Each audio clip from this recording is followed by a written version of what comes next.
நாட்டின் பொருளாதார வளர்ச்சியில் பிரதமர் நரேந்திர மோடியின் தற்சார்பு இந்தியா திட்டம் முக்கிய பங்காற்றி வருகிறது. இதனை ஊக்குவிக்கும் விதமாக ஐடிசியுடன் இணைந்து பல்வேறு முன்னெடுப்புகளை நெட்வொர்க் 18 குழுமம் எடுத்து வருகிறது. அந்த வரிசையில் நாட்டின் பாதுகாப்பு தளவாட ஆராய்ச்சியில் முன்னோடியாக இருக்கும் DRDO குறித்த ஒரு தொகுப்பை தற்போது பார்க்கலாம்.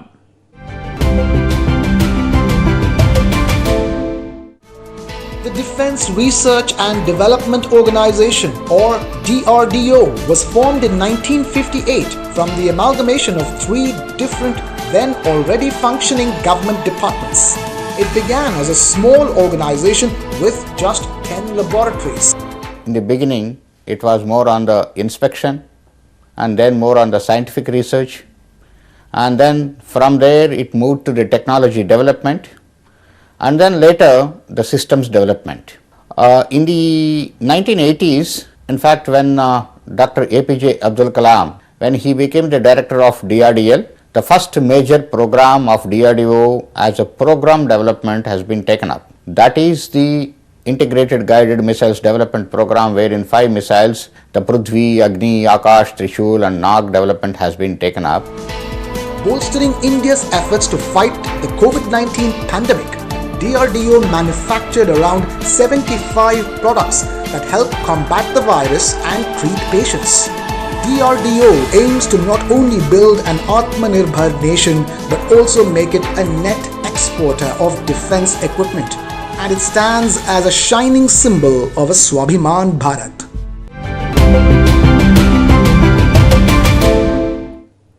தொடர்ந்து விரைவு செய்திகளை பார்க்கலாம்.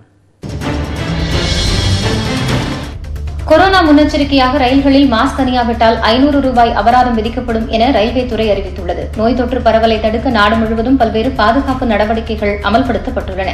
இந்நிலையில் ரயில்களிலும் ரயில் நிலைய வளாகங்களிலும் பொதுமக்கள் கட்டாயம் முகக்கவசம் அணிய வேண்டும் என்றும் மீறினால் அபராதம் வசூலிக்கப்படும் என்றும் ரயில்வே துறை எச்சரித்துள்ளது.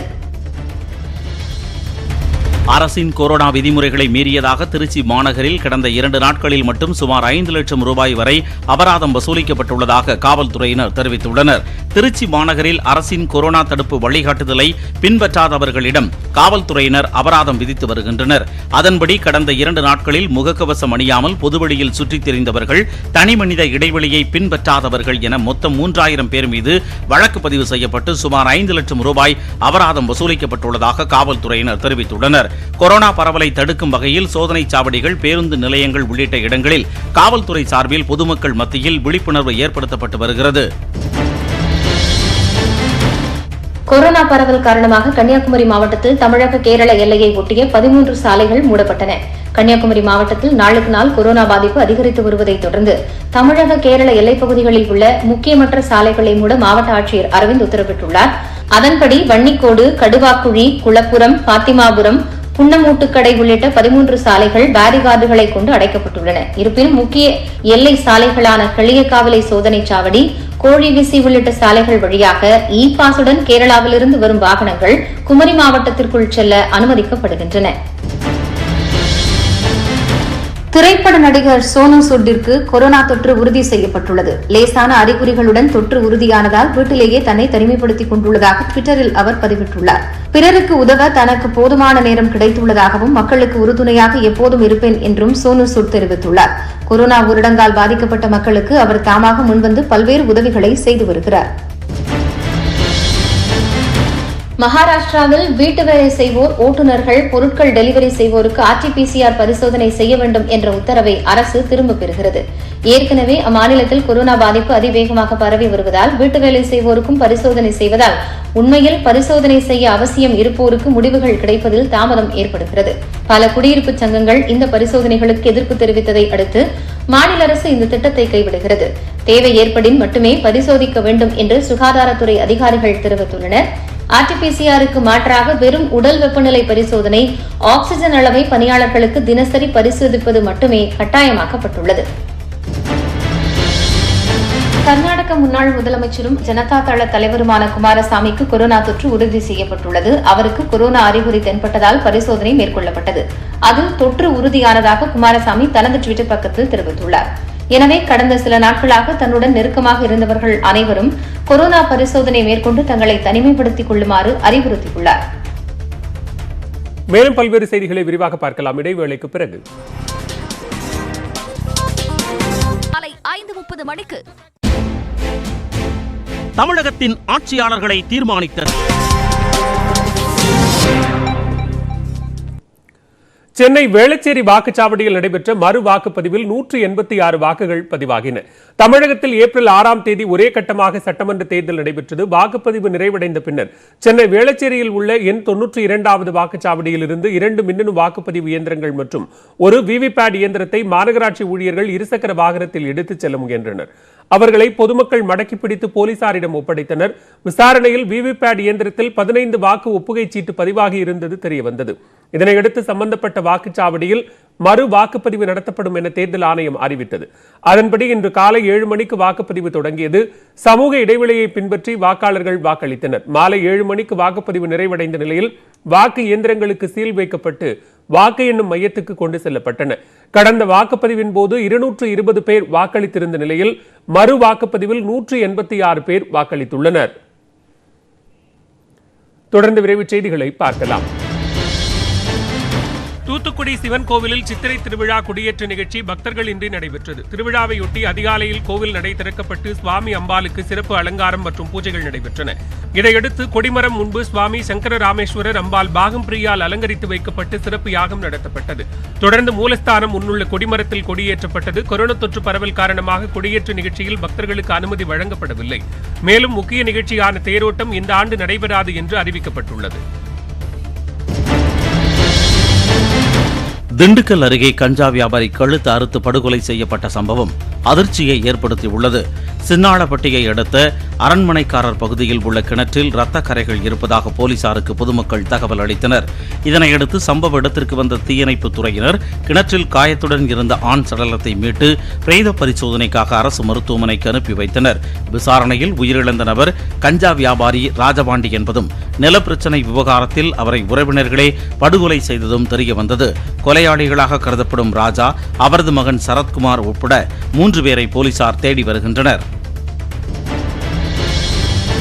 நில அபகரிப்பு தொடர்பான வழக்கில் பதிலளிக்க முன்னாள் மத்திய அமைச்சர் மு க அழகிரிக்கு நோட்டீஸ் அனுப்ப உயர்நீதிமன்ற மதுரை கிளை உத்தரவிட்டுள்ளது. மதுரை மாவட்டம் சிவரக்கோட்டை பகுதியில் மறைந்த முன்னாள் முதலமைச்சர் கருணாநிதியின் மகன் மு க அழகிரிக்கு சொந்தமான பொறியியல் கல்லூரி உள்ளது. கல்லூரிக்கு அருகே உள்ள கோயில் நிலத்தை அபகரித்ததாக மு க அழகிரி உட்பட 7 பேர் மீது 2009ஆம் ஆண்டு வழக்கு பதிவு செய்யப்பட்டது. தன் மீதான வழக்கை ரத்து செய்ய கோரி மதுரை மாவட்ட நீதிமன்றத்தில் மு க அழகிரி மனு தாக்கல் செய்திருந்தார். இந்த வழக்கில் 3 பிரிவுகளிலிருந்து மு க அழகிரியை மட்டும் விடுவித்து மாவட்ட நீதிமன்றம் தீர்ப்பளித்தது. இதற்கு எதிர்ப்பு தெரிவித்து அரசு தரப்பில் உயர்நீதிமன்ற மதுரை கிளையில் மேல்முறையீட்டு மனு தாக்கல் செய்யப்பட்டது. இந்த மனு நீதிபதி கிருஷ்ணவள்ளி முன்பு விசாரணைக்கு வந்தது. மு க அழகிரி தரப்புக்கு பதிலளிக்க உத்தரவிட்ட நீதிபதி வழக்கு விசாரணையை 2 வாரத்திற்கு ஒத்திவைத்தார். மேலும் பல்வேறு செய்திகளை விரிவாக பார்க்கலாம் இடைவேளைக்கு பிறகு.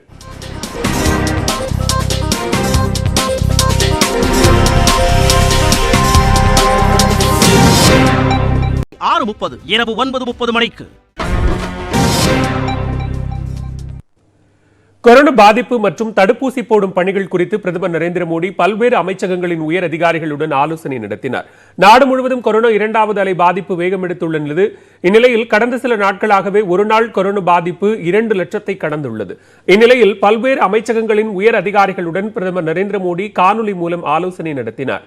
கொரோனா தடுப்பு நடவடிக்கைகள், தடுப்பூசி போடும் பணி, தடுப்பு மருந்துகள் இருப்பு உள்ளிட்டவை குறித்து பிரதமர் ஆலோசனை மேற்கொண்டார்.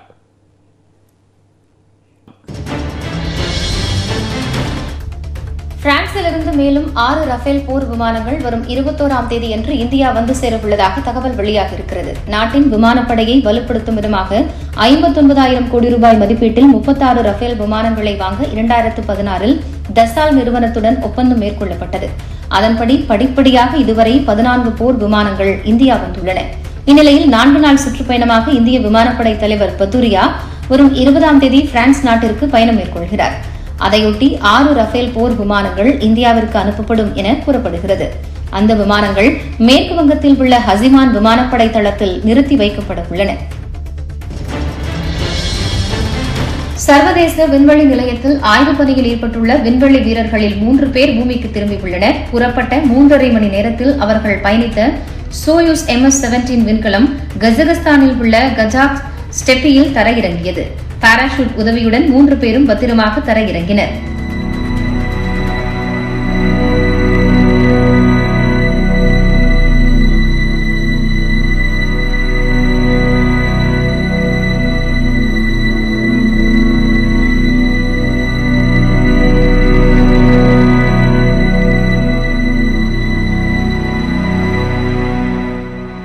பேரையும் பத்திரமாக மீட்ட ரஷ்ய மீட்புப் படை வீரர்கள் முதற்கட்ட மருத்துவ பரிசோதனைக்கு அனுப்பி வைத்தனர். ரஷ்யாவைச் சேர்ந்த 2 வீரர்களும் அமெரிக்காவைச் சேர்ந்த ஒருவரும் 185 நாட்கள் விண்வெளி மையத்தில் இருந்தனர். மேலும் பல்வேறு அண்மை செய்திகளுக்கு தொடர்ந்து இணைந்திருங்கள். இது நியூஸ் 18 தமிழ்நாடு.